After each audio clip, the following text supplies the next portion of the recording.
All right, welcome back, ladies and gentlemen. We are going to move forward with our colony development lecture series, and we're going to be picking up the pieces here in New England. We just got done discussing the southern colonies and their development, and now we're coming up here to the New England region. And you're going to notice on your follow along guide, looking for you to kind of pay attention to all the things that were brought forth by the New Englanders and how much of an impact that they had on our legacy of here in America. We know some of their stories, some of the familiarity we have with the New Englanders was that they came over on the Mayflower, and there's a reading that is included in this assignment that you can read about the Pilgrims. Then there'll be a reading about the Puritans and the stuff that went on with each group as they came over. But then I'll be breaking them down in the lecture notes so that you can follow along there as well. But definitely want to check out those readings because it's good stuff. You can find out about how these saints and strangers all got along and found a way to colonize and make this place a great place to live, give us a good heritage and good background. And they were very thankful people. And in the end, they helped establish some of the greatest things that our country has been founded on. So that's our story. Let's get going. First and foremost, it begins with a huge portion of land up in the upper northern region that we are not going to talk about with regard to Maine. That belongs and governed mainly by Massachusetts. New Hampshire on your worksheet is really just kind of one line instead of two, and it's really skinny, flat. So I apologize about that, but on your notes, what I care about is that you focus your attention on Massachusetts being kind of the head of the beast. And if you look at this picture, it kind of reminds me of a woolly mammoth. And it is the head of the animal when it comes to the revolution. And the king's definitely not a fan of New England. So anyway, most of the cities you're going to notice get developed along the eastern seaboard, and pretty much all population bases are in this area. They're along the seaboard, they're near water. That's how these colonies develop, and then eventually over time they will expand and spread out. So let's get started. You'd come here too if this is what you knew was offered compared to what you were living in England. And so this is just one good example of the drawing factor of what drew people to the New England region. It was tough, harsh conditions, but I'm telling you, it was the beauty and the prosperity were well worth the effort of the people to come this way. So, like I said, this story about the New England colonies begins with the Pilgrims. And if you read your assignment, which you were supposed to, you would have found that they were being driven out of New England because of the Church of England and the king not really wanting anybody that opposed the church to be around. And so the Pilgrims eventually, through a series of situations, ended up crossing the Atlantic in the Mayflower. And they arrived in Plymouth in 1620. And like I said, they didn't just bring themselves, they brought strangers too. And before they got off the boat, they wanted to make sure that they had some sort of agreement. And that became their legacy. These guys would try to govern themselves on their own. And that self-government process, it created the Mayflower Compact. And it was the first self-governing document in the history of our country. And it started the legacy and the idea of the Americans being self-governed. And so obviously we've never looked back since making that decision. Uh, Now, the Pilgrims set the tone, but they were actually blown off course by about 450 miles. And they struggled through their progressions. If you watch the video that is also included on this attachment, then you'll know kind of the story there. And they needed the help of the Native Americans to survive. In the meantime, like I said, they were in a place that they weren't supposed to be, which meant that when the king actually granted a charter to another company, that they got to gobble up what would become Plymouth and the colony of Massachusetts. And that group would be a different group than the Puritans, or sorry, than the Pilgrims, and they would be called Puritans. And hopefully you had a chance to read the attached reading as well. So let's talk about the Puritans. 10 years after the Pilgrims came, they got their charter in 1630, and they actually had permission to be in the New England region, which is why they kind of gobbled up what was Plymouth. And the Puritans, man, they were quality people, but they had such a strong way of living that was very difficult to live up to. They came to Massachusetts in masses, thousands of them. Within a 10-year time period, there were over 20,000 Puritans. And so New England grew really quickly, and especially Massachusetts. Their governor was John Winthrop. He was a lawyer, and he believed that this would create a place on earth that would be a city upon a hill, that everyone in the world will look up to the Puritans and see and observe how they have created their perfect community and their perfect society. And that again was the famous quote I was looking for: "We shall be a city upon a hill."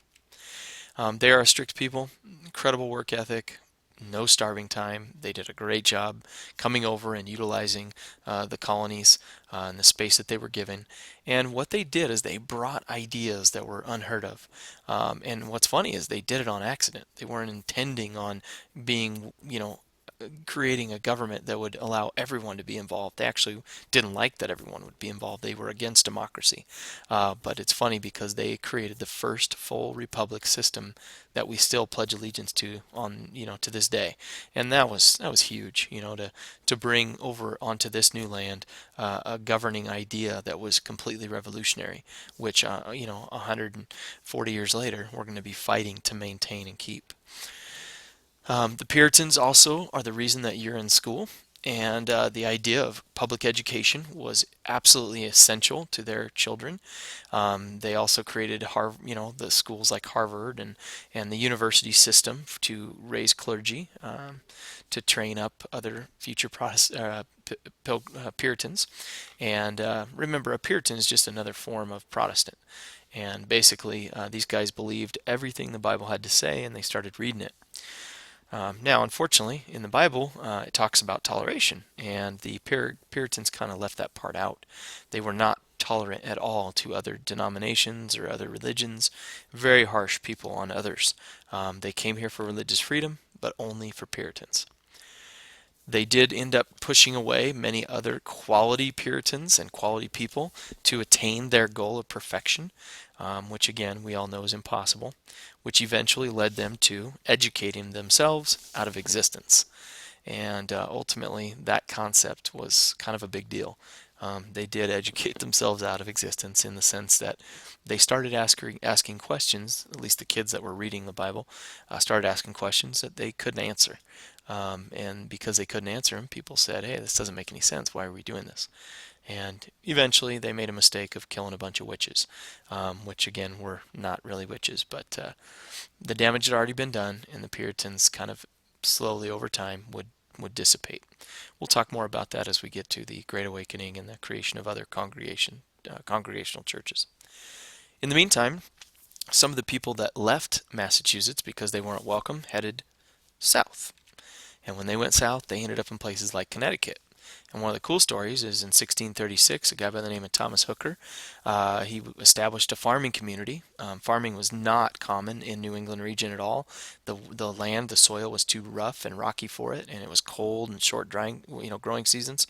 So basically, it's pretty miserable for them to be working the fields and doing that in this setting. And so basically these guys, he wanted to preach what he wanted to preach. He didn't necessarily agree with everything, and he started his own colony. And he did that for the price of a ring. John Winthrop's son went down and was the governor of Connecticut, and he went and got the charter because, again, they didn't have permission to be there, and he paid for that charter with the price of a ring, which happened to be the king's grandmother's ring. And so they got their colony. What's the legacy, though? The key component is they had the first written constitution, and they called it the Fundamental Orders, and it established rules and rights for everyone living in Connecticut because they didn't want to have rules that hurt others, that made people want to leave Connecticut. So, like, he left Massachusetts. And there was another guy that got persecuted by the Puritans, and his name was Roger Williams. And, sorry, I'm a little out of order. Let's come up here to New Hampshire. Sorry. 1629, New Hampshire, established by a couple different guys. John Wheelwright was probably the most influential. But anyway, I don't really care as much about that. What I care about with New Hampshire is it's that, they recruited a lot of people to come live there, both Puritans and Anglicans and Catholics came and did offer religious freedom, toleration, and opportunities of economy. They were a timber and trade and shipping industry, and that's where New Hampshire made its money.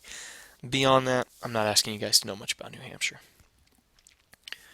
And you can see that obviously on the map it's not really how I drew it on here, but just understand that Vermont will eventually split from New Hampshire and Maine will become the 24th state, but it never gets to be a colony unto itself. And lastly, Rhode Island, 1636. Roger Williams struggled through all sorts of Puritan attacks on what he talked about and what he believed, and he never backed down. And so he decided to take his philosophy and belief. And what I mean, he decided basically he was ran out. They were either going to kill him or ship him back to England. So he fled and ended up going to a place where he was friendly with the Native Americans. And it would be here at Rhode Island, at Providence, Rhode Island, where he would set up a colony that helped people feel welcome. He invited everyone, I mean anybody from agnostic to Jewish to Puritan to Catholic. I mean, it didn't matter. If you, whatever you were welcome to come to Rhode Island. And he established the idea that the church will not govern the state. Okay, that church and state are separate things, which again is a huge part of our legacy today. And so Rhode Island was very prosperous as well. So you can see if you look at all the things that are red, I mean, this is an opportunity that these people gave us.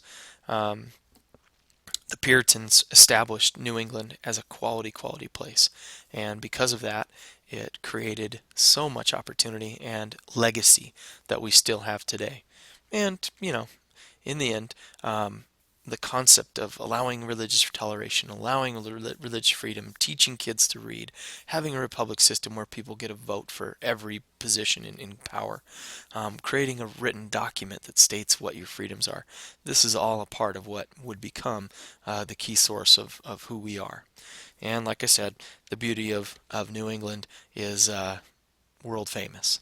So anyway, hope you enjoyed New England colonies, and we're going to be heading to the middle colonies to finish things up.